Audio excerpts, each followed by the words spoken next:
ఇటీవలే లోకం మాధవి మీద వచ్చిన ఏదైతే ఆరోపణలు ఉన్నాయో ఆమె కొంతమంది ఎంప్లాయీస్కి డబ్బులు వేసి ఎలక్షన్ టైంలో మళ్ళీ వాటిని రీబ్యాక్ చేసుకొని తప్పుడుగా ఎన్నికలకు సంబంధించి ప్రచారం చేశారనో ఆ డబ్బుల్ని ఎన్నికల్లో వాడారనో అక్కడ ఆమె కంపెనీలో పనిచేసిన కొంతమంది ఎంప్లాయీస్ చేస్తున్న ఆరోపణలకు సంబంధించి మనతో మాట్లాడడానికి సవరవిల్లి జనసేన సీనియర్ నాయకులు లక్ష్మణ్ గారు మనతో ఉన్నారు. ఆయన అడిగి దీని గురించి మరింత సమాచారం తెలుసుకునే ప్రయత్నం చేద్దాం.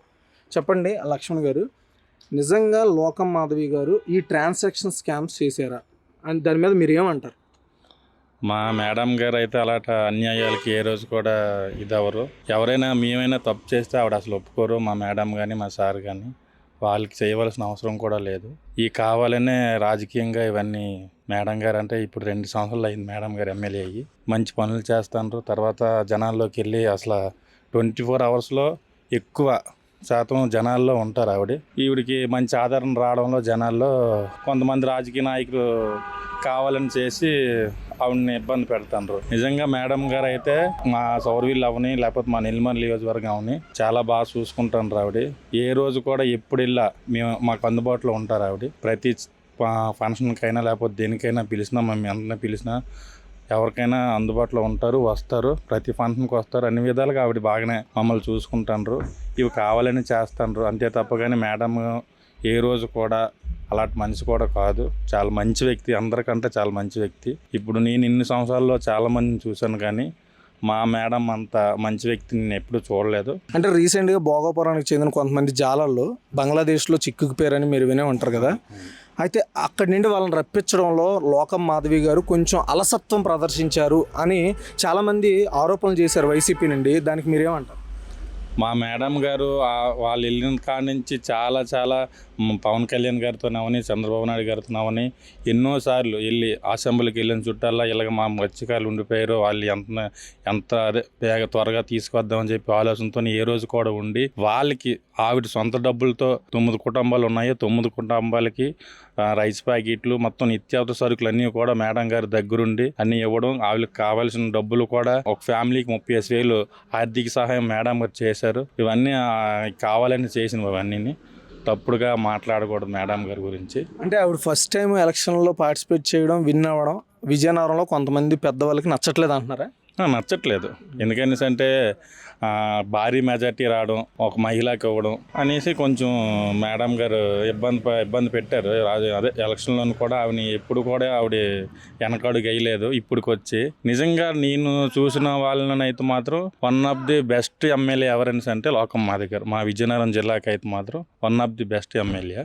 అది ఇప్పుడు పవన్ కళ్యాణ్ గారు తన పోర్ట్ఫోలియోకి అంటే డిప్యూటీ చీఫ్ మినిస్టర్ కావచ్చు, ఇటు అటవీ శాఖకు సంబంధించి పంచాయతీ శాఖకు సంబంధించి ఆయన తన మార్కుని నిలబెట్టుకుంటున్నారు అనిపిస్తుందా మీకు? అంటే ప్రజలు ఏమంటున్నారంటే ఇప్పుడు ప్రధానంగా కొన్ని ప్రతిపక్షాలు ఏం చేస్తున్నాయంటే ఆయన ఎంతసేపు సినిమాల చుట్టూ తిరుగుతాడు, హైదరాబాద్లో కూర్చుంటాడు, ఇక్కడ సమస్యలు ఏమి ఎక్కుతాయి ఆయనకి అని చాలామంది ఆరోపణలు చేస్తున్నారు. దాని మీద మీరేమంటారు? మీ నాయకుడిని మీరు ఎంతవరకు వెనకేసుకొని వస్తారు? మా నాయకుడిని వెనకేసి రావడం అంటే ఏట్లేదు సార్. మా నాయకుడు అనే వ్యక్తి ఈ రోజుకి సినిమాలు చేయకపోతే పేద ప్రజలకు అనే వాళ్ళకి ఆయన సొంత డబ్బులు, ఆయనకి నెలకి 2,50,000 జీతం వస్తాయి. ఎమ్మెల్యేగా జీతం వస్తే ఆ జీతం డబ్బులు కూడా అనాథ పిల్లలకి అందరూ కూడా ఆయన సాయం చేశారు. అలాగే ఎక్కడ ఏదైనా ఆపదనిసి అంటే ఆయన సొంత డబ్బులు, సినిమాలు చేసిన డబ్బులు గట్రా ఉన్నాయి కాబట్టి అవన్నీ వీటికే ఆయన సహాయం చేస్తారు. అలాగని చెప్పి ఏ రోజు కూడా ఆయన డబ్బులు సంపాదించుకుందాం లేకపోతే ఆస్తులు సంపాదించుకుందాం అని చెప్పి రాజకీయంలోకి రాలేదు. పేదోడికి అనేవాడికి న్యాయం జరగాలి అని చెప్పి ఆయన ముందుకి నుంచి కూడా అదే దీంతో ముందుకు వచ్చారు. ఈరోజు ఆయన ఎమ్మెల్యేకి వెళ్ళడం, డిప్యూటీ సీఎం అవ్వడం, ఆయన అన్ని శాఖలకి న్యాయం చేస్తున్నారు. ఇప్పుడు కూటమిలో ఉంటే ఆయన సీఎం అవ్వడం కష్టం. ఎందుకంటే కూటమిలో ఉంటే తర్వాత నారా లోకేషే సీఎం అవుతాడేమో అని రీసెంట్గా టీడీపీ ఏదైతే ఆయన్ని నేషనల్ వర్కింగ్ ప్రెసిడెంట్గా నియమించిందో అప్పటి నుండి ఆయనే సీఎం అవుతారేమో అనే అనుమానాలు చాలా ఉన్నాయి. ఒకవేళ కూటమిలో ఉంటే పవన్ కళ్యాణ్ గారు సీఎం అయ్యే అవకాశాలు తక్కువగా ఉన్నాయని చాలా మంది అంటున్నారు. ఒకవేళ నెక్స్ట్ ఎలక్షన్స్కి ఆయన బయటకు వచ్చేస్తారా లేదా కూటమిలోనే కంటిన్యూ అయ్యే ఛాన్సెస్ ఏమైనా ఉన్నాయి? అంటే మీకు అలాంటి ఏమైనా డిస్కషన్స్ మీ మధ్య జరుగుతున్నాయా మీ పార్టీలో? అంటే కూటమిలో ఉంటే మన రాష్ట్రానికి మంచి జరుగుతుందని చెప్పేసి ఆయనకి ఉన్నది. ఆయన కూటమిలో ఉంటారు, ఇవన్నీ కావాలని చెప్పి ఆయన్ని రెచ్చగొట్టి అంటే ఈ లేనిపోయిన మిగతా పార్టీ వాళ్ళు రెచ్చగొట్టి అంటే కూటమి విడిపోతే మళ్ళీ మాకు బాగుంటుందని చెప్పి ఆలోచనతో తప్ప కానీ ఆయన ఎప్పుడూ కూడా కూటమిలోనే ఉంటారు. ఆయన కూటమిగానే ముందుకు తీసుకెళ్తారు. ఎందుకంటే ఈ రాష్ట్రాన్ని బాగుపెడదామని చెప్పేసి ఆయన ఈ నిర్ణయం తీసుకున్నారు పవన్ కళ్యాణ్ గారు. కూటమి కూడా ఉంటుంది, మళ్ళీ కూటమి వస్తుంది. అది ప్రధానంగా ఇక్కడ మనకు చెప్తుంది ఏంటంటే డిప్యూటీ సీఎం పవన్ కళ్యాణ్ గారు రాష్ట్రాన్ని అభివృద్ధి పరచాలని, రాష్ట్ర ప్రజల కోసం ఎల్లప్పుడూ వాళ్ళ సంక్షేమం కోసం కృషి చేయడం కోసమే ఆయన రాజకీయాల్లోకి వచ్చినట్లుగా పార్టీకి చెందిన నాయకులు చెప్తున్నారు. మొత్తానికి ఏదైనా సరే ఆ జనసేన పార్టీ అధినాయకుడు ప్రస్తుత డిప్యూటీ సీఎం ఆయన తన మార్కుని ప్రజల్లో నిలబెట్టుకుంటున్నారు అని చెప్తున్నారు. కెమెరామెన్ శ్రీనుతో రాజు,